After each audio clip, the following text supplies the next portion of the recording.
কাতিয়ানাংলা মাছের বাজার। প্রিয় দর্শক বন্ধুগণ, আমরা এখন ঘুরে বেড়াচ্ছি কাতিয়ানাংলা মাছের বাজারে। দেখতে পাচ্ছি মাছ বিক্রেতারা নানা রকম মাছের ডালা সাজিয়ে ক্রেতাগণের আগমনের অপেক্ষায় বসে আছেন। প্রবাদ আছে, আমরা মাছে ভাতে বাঙালি। ভাত খাবো কিন্তু মাছ খাবো না, তা তো হতেই পারে না। আর তাই তো মাছ ক্রয়ের জন্য আমাদের যেতে হয় মাছের বাজারে। মাছের বাজারে এলে আমরা আমাদের পছন্দ মতো নানা ধরনের মাছ দেখতে পাই। কোনোটি দামে সস্তা, কোনোটির আবার দাম বেশি। আমরা আমাদের সুবিধা মতো ও পছন্দের মাছ আমরা এখান থেকে সহজে ক্রয় করতে পারি। কিন্তু আপনি কি জানেন বন্ধু, বাজারের এত সব মাছ আসলে আসে কোথা থেকে? আসুন তাহলে পেছন থেকে একটু ঘুরে আসি।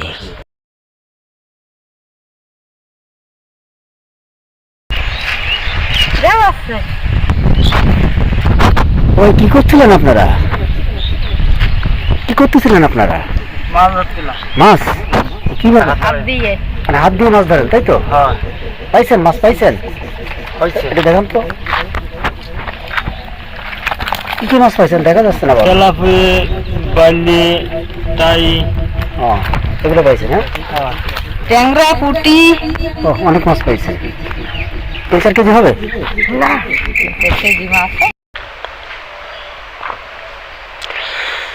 গ্রাম অঞ্চলে বসবাস করেন অসংখ্য মৎস্যজীবী ভাই ও বোনেরা। এই মৎস্যজীবী ভাই ও বোনেরা বিভিন্ন জলাশয় থেকে এবং ভিন্ন ভিন্ন প্রযুক্তি ব্যবহার করে প্রতিদিন তারা প্রচুর মাছ শিকার করে থাকেন। এইসব মাছ তারা স্থানীয় কোনো মাছের ফড়িয়াদের কাছে বিক্রি করেন। মাছের ফড়িয়ারা নির্দিষ্ট কোনো জায়গা ঠিক করে রাখেন, যেখানে মৎস্যজীবী ভাইরা সকাল অথবা বিকালে তারা তাদের ধৃত মাছ নিয়ে একে একে জড়ো হতে থাকেন। যেমন দেবীতলা, চারঘাটা। জায়গাটিকে দেখে একটি ছোট মাছের বাজার বলে মনে হবে, তবে এখানে মৎস্যজীবী ভাইরা বিক্রেতা এবং ফড়িয়ারা ক্রেতা। ফড়িয়া সবার নিকট থেকে মাছগুলি মেপে মেপে মাছের ঝুড়িতে রাখেন ও মাছের দাম পরিশোধ করেন। মাছের ভিন্নতা অনুসারে মাছের দামও ভিন্ন হয়ে থাকে। শিং মাছের দাম সব থেকে বেশি। স্থানীয় মৎস্যজীবীদের নিকট থেকে ফড়িয়ারা বেলে মাছ সাধারণত 600 টাকা দরে কিলো, গলদা চিংড়ি 700 টাকা দরে কিলো, টাকি মাছ 200 টাকা দরে কিলো, পুঁটি মাছ 60 টাকা দরে কিলো, বাইন মাছ 700 টাকা দরে কিলো কিনে থাকেন। এই মাছগুলি ফড়িয়া ভাইরা কোনো মাছের আড়ত বা বাজারের কোনো খুচরা মাছ বিক্রেতার কাছে বিক্রি করেন। আর ওই মাছ বিক্রেতার নিকট থেকে আমরা ভোক্তা সাধারণ অনেক টাকা দিয়ে কিনে খাই।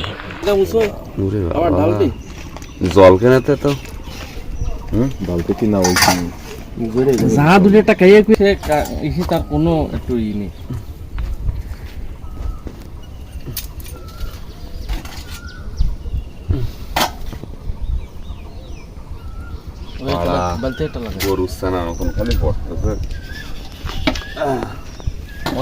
বাদ দিয়ে দিছি, খাপড়াস নিয়ে কইছি কিন্তু সকালবেলায় মাছ দুটো বাদ দিয়ে আমাকে কোন।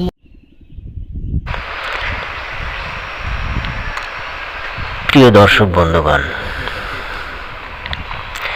এবার দেখে আসি কোন কোন প্রযুক্তি ব্যবহার করে মৎস্যজীবী ভাইরা জলাশয় থেকে এসব মাছ শিকার করে থাকেন। ভিডিও চিত্রে দেখতে পাচ্ছি দুজন মৎস্যজীবী ভাই খাল থেকে হাত দিয়ে মাছ ধরছেন। এভাবে একটা একটা করে মাছ ধরা বেশ সময় সাপেক্ষ এবং কষ্টসাধ্যও বটে। তবুও জীবন জীবিকার জন্য নিজের কাজ নিজেকে তো করতেই হবে। এবার একজন মৎস্যজীবী ভাইকে দেখতে পাচ্ছি খেপলা জাল নিয়ে খালের তীর বরাবর ধীরে ধীরে সামনের দিকে অগ্রসর হচ্ছেন। দেখা যাক উনি খেপলা জাল ফেলে শেষমেশ কি মাছ ধরতে পারেন। ভালোভাবে দেখে নিচ্ছেন কোথায় জালটা ফেলা যায়। তিনি জালটা ফেললেন দেখতে পাচ্ছি। এবার দেখতে পাচ্ছি খুব আস্তে আস্তে জালটি টেনে তুলছেন। খেপলা জাল খুব আস্তে আস্তে টেনে তুলতে হয়, অন্যথায় মাছগুলি জাল থেকে বেরিয়ে যেতে পারে। যতক্ষণ না পর্যন্ত জালটা টেনে ডাঙায় তোলা হচ্ছে ততক্ষণ পর্যন্ত আমরা দেখতে থাকি।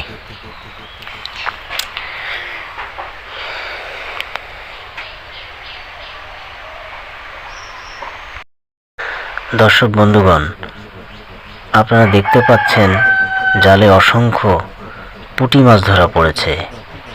100 গ্রাম পুঁটি মাছে 466 মিলিগ্রাম ওমেগা 3 ফ্যাটি অ্যাসিড থাকে। ওমেগা 3 ফ্যাটি অ্যাসিড হার্টের স্বাস্থ্য ভালো রাখে। তাই পুঁটি মাছ ছোট হলেও এই মাছগুলিকে আমাদের খাদ্য তালিকায় যুক্ত করা উচিত। এ তো গেল পুষ্টিগুণের কথা। ইনি এই পুঁটি মাছ ফরিয়াদের কাছে 60 টাকা কেজিতে বিক্রি করে থাকেন। 2 ঘন্টা খেপলা জাল ফেলে এইসব মৎস্যজীবী ভাইরা 200 টাকার মতো রোজগার করে থাকেন। এবার এক ভাবিকে দেখা যাচ্ছে 3-4টা বড়শি নিয়ে বাড়ি থেকে বেরোচ্ছেন। বড়শি দিয়ে একটা একটা করে পুঁটি, টাকি, বেলে, ট্যাংরা ইত্যাদি মাছ ধরা যায়। তবে এ পদ্ধতিতে মাছ ধরা অনেক কষ্টসাধ্য ব্যাপার। অসীম ধৈর্য না থাকলে এ পদ্ধতিতে মাছ ধরা যায় না। বড়শিতে খাবার গেঁথে দিয়ে বড়শি জলে ফেলতে হয়। ক্ষুধার্ত মাছ আশেপাশে থাকলে তবেই বড়শিতে গাঁথা টোপ গিলে থাকে। এ পদ্ধতিতে যারা মাছ ধরেন তারা কেবল পারিবারিক পুষ্টির চাহিদা পূরণের জন্য মাছ ধরে থাকেন। আবার একজন মৎস্যজীবী ভাইকে দেখতে পাচ্ছি খেপলা জালে ডাল জড়িয়ে ফেলেছেন। জলের ভিতর অনেক সময় গাছের ডাল পড়ে থাকতে পারে। ডালের উপর জাল পড়লে টেনে তোলার সময় অনেক ক্ষেত্রে জাল ছিঁড়েও যেতে পারে। এই খেপলা জালটিও ডালে বেঁধেই ছেড়েছিল বলে অনুমান।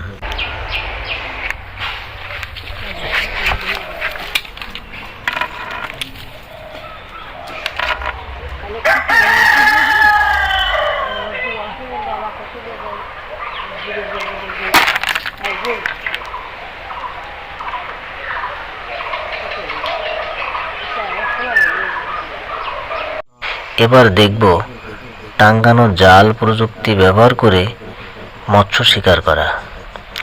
এই প্রযুক্তিতে নৌকায় করে খাল বা নদীর ভিতর আড়াআড়ি জাল পেতে রাখা হয়। সাধারণত কোনো একদিন বিকালে জালগুলি টাঙ্গিয়ে রাখা হয় এবং পরবর্তী দিন সকালে জালগুলি তুলে আনা হয়। এ পদ্ধতিতেও তেমন শ্রমসাধ্য কাজ নয়। সবশেষ দেখব কোমর প্রযুক্তি। বন্ধুগণ, এই প্রযুক্তি সব থেকে ব্যয়বহুল এবং শ্রমসাধ্য একটি কাজ। এই প্রযুক্তিতে সব থেকে বেশি মাছ শিকার করা যায়। কিন্তু কিছু কিছু প্রযুক্তিতে একা একা মাছ শিকার করা গেলেও এই প্রযুক্তিতে মাছ ধরতে হলে একসাথে বহু লোকের প্রয়োজন হয়। এই প্রযুক্তিতে প্রথমে গাছের ডাল কেটে নদীর জলে ফেলে রাখা হয়। ডালগুলি 3-4 মাস থেকে 7-8 মাস পর্যন্ত জলের নিচে থাকে, যার ফলে নিরাপদ আশ্রয়স্থল ভেবে মাছেরা উক্ত ডালের ভিতর আশ্রয় নিয়ে থাকে। মৎস্যজীবী ভাইরা যখন বুঝতে পারেন কোমরে যথেষ্ট পরিমাণ মাছ দাঁড়িয়েছে, তখন দিনক্ষণ দেখে বহু লোক মিলে কোমরটিকে এভাবে জাল দিয়ে ঘিরে ফেলেন। তারপর ডালগুলো আস্তে আস্তে উপরে তুলে ফেলেন, ধরে ফেলেন কোমরে থাকা সব মাছ। বহু রকমের এবং বিপুল পরিমাণ মাছ এই প্রযুক্তিতে ধরা যায়। প্রিয় বন্ধুগণ, আজ আর নয়, মাছ নিয়ে অন্য কোনো দিন অন্য কোনো ভিডিও নিয়ে আপনাদের সামনে আবার চলে আসব। সকলকে নমস্কার জানিয়ে শেষ করছি। ওই দেখো নিয়ে যাওয়া সেই সময় তোমার ভুল কাজ করো তো, আগে ওই মরে গেছে দেখ এইটা দিচ্ছে তো আবার